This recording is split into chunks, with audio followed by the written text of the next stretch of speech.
Nesta jornada de estudo da Bíblia, em que estamos no Reavivados por Sua Palavra juntos, lendo a Palavra de Deus, chegamos hoje ao final do livro de Naum. Naum, capítulo 3. Um livro curto, não é o mais curto, mas é um livro bem curto, porque tem 3 capítulos somente.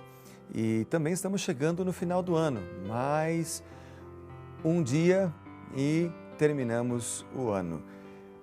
Com certeza foi um grande ano este, em que pudemos ler a Bíblia, estudar a palavra, orar, ter momentos de dedicação, de entrega ao Senhor diárias.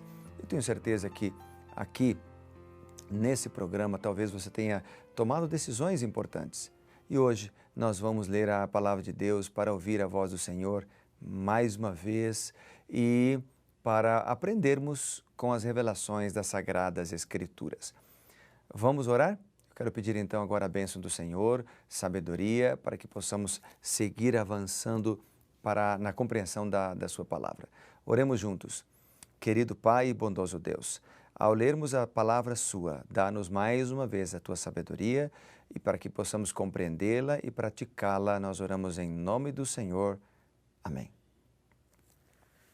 Bem, aqui nós encontramos em Naum 3 a ruína completa de Nínive. E interessante porque nós temos um livro da Bíblia, que é o livro de Jonas, que ele fala da salvação de Nínive, e aqui nós encontramos a ruína de Nínive, o que nos leva nos ensina, por exemplo, que essa ideia de uma vez salvo para sempre, não é um ensinamento bíblico. Nós precisamos cada dia buscar o Senhor, cada dia adorar a Deus, cada dia renovar nosso compromisso, cada dia buscá-lo, porque os atos de justiça de ontem não nos salvarão hoje. Assim também como os atos de corrupção, de pecado do passado, não necessariamente nos levarão à perdição hoje. Porque para Deus o passado já foi, o futuro ainda não chegou em nossa vida. Para Deus o que vale é o hoje, é o dia de hoje. É por isso que Mateus 6,33, por exemplo, diz buscar em primeiro lugar o reino de Deus. É uma questão diária, primeiro lugar, cada dia. Hoje, diz Hebreus capítulo 3, se ouvirdes a sua voz. Então, hoje é o dia de buscarmos a Deus, hoje é o dia de fazermos decisões e hoje é o dia de entregarmos tudo o que somos e temos nas mãos dele. Não precisamos temer se nós confiarmos no Senhor. Vamos ler o verso 1, do verso 1 até o verso 7. Diz assim: Ai da cidade sanguinária, toda cheia de mentiras e de roubo, e que não solta a sua presa. Eis o estalo de açoites e o estrondo das rodas, o galope dos cavalos, os carros que vão saltando, os cavaleiros que esporeiam, a espada flamejante, o relampejar da lança e multidão de transpassados, massa de cadáveres, mortos sem fim. Tropeça gente sobre os mortos, tudo isso por causa da grande prostituição da bela encantadora meretriz, da mestra de feitiçaria que vendia os povos com sua prostituição e agentes com as suas feitiçarias. Eis que estou contra ti, diz o Senhor dos Exércitos. Levantarei as abas da sua saia sobre o seu rosto e mostrarei às nações a tua nudez e os reinos as tuas vergonhas. Lançarei sobre ti imundícias, tratar-te-ei com desprezo e te porei por espetáculo. Há de ser que todos os que te virem fugirão de ti e dirão: Nínive está destruída. Quem terá compaixão dela? De onde buscarei os que te consolem?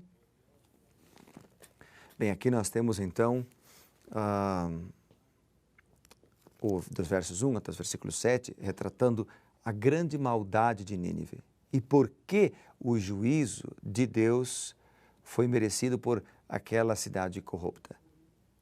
Nínive é retratada como uma cidade sanguinária no versículo 1, pois seus reis não procuravam a paz, mas estavam constantemente em guerra. Eles se gabavam de fazer o sangue do inimigo correr como rios. Sabe, no verso 2 descreve novamente as cenas de julgamento de Nínive e no verso 4 deixa claro a razão do julgamento: a idolatria, a superstição, a maldade de Nínive. Dos versos 5 até o 7, Nínive comportou-se como ali chama de uma meretriz, e agora recebeu o castigo merecido, o qual consistia em expor-se em público, servindo de exemplo às nações e reinos, enquanto o santo Deus descobriu sua nudez e expôs sua vergonha. Dos versículos 8 em diante, encontramos então o destino, encontramos então a aplicação do juízo. Diz assim: és tu melhor do que Amon, que estava situada entre o Nilo e os seus canais, cercada de águas, tendo por baluarte o mar e ainda o mar por muralha? Etiópia e Egito eram sua força, e esta, sem limite, Put, Líbia, o seu socorro. Todavia ela foi levada ao exílio, foi para cativeiro, também os seus filhos foram despedaçados nas esquinas de todas as ruas. Sobre os seus nobres lançaram sortes, e sobre os seus grandes foram presos com grilhões. Também tu, Nínive, serás embriagada e te esconderás, procurarás refúgio contra o inimigo. Todas as tuas fortalezas são como figueiras com figos temporãos que se sacodem, caem na boca do que os há de comer. Eis que as suas tropas no meio de ti são como mulheres, e as portas do teu país estão abertas de par em par aos teus inimigos. O fogo consome os teus ferrolhos. Então aqui aparece o destino de Nínive, que será como Noamon. Aparece essa expressão aqui, Noamon, no verso 8. Noamon era uma cidade egípcia conhecida como Tebas, também pelos gregos. Tebas havia sido conquistada pelos assírios 51 anos antes desta profecia. Então, no verso 9 e 10, diz assim: apesar da sua força e de seus aliados, Tebas caiu. Tebas caiu. E dos versos 11 até o 13, o julgamento de Nínive seria tão merecido, tão completo como o de Tebas, porque ela era mais perversa ainda que essa cidade mencionada. O versículo 14 até o 19, que daí são a última parte do capítulo, dizem assim: tira água para o tempo do cerco, fortifica as tuas fortalezas, entra no barro, pisa a massa, toma forma para os ladrilhos. No entanto, o fogo ali te consumirá.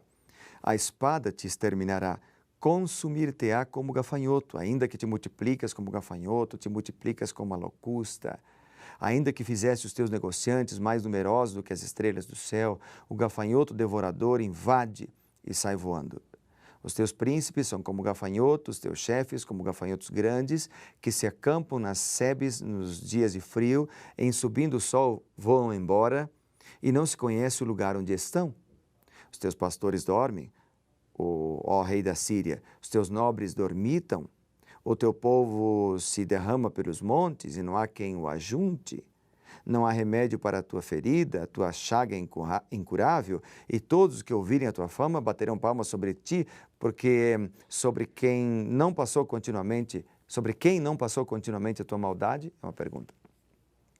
Então, todos os esforços de Nínive para resistir ao ataque seriam em vão, porque Deus já havia decretado a sua queda. Seu pecado tinha raízes profundas demais para ser curado. Não é que Deus não possa perdoar, não é que Deus perdoa qualquer pecado, não importa a sua profundidade, mas é que aqui, nesse caso, Nínive, a oportunidade, digamos, já havia passado. Depois de muitas oportunidades, ela não se arrependeu, ela não buscou a misericórdia divina e agora deveria receber a sua ira. Deixemos que nações e indivíduos observem, diz o texto, e aprendam com Nínive. Nem todos os profetas são bem conhecidos, apreciados ou vistos como úteis. Muito pouco se sabe acerca de vários profetas no mundo bíblico. Naum é um desses profetas, assim chamados profetas menores, né? Porque seus livros são curtos, apesar de trazerem mensagens importantes, obviamente. Embora as palavras de Naum, então, trouxessem esperança a Israel, elas não foram bem recebidas, por exemplo, pelos assírios. Jonas, na sua época, teve mais êxito, né? Ele levou a mensagem a Nínive e Nínive se arrependeu, reformou sua atitude e assim adiou a condenação por um tempo.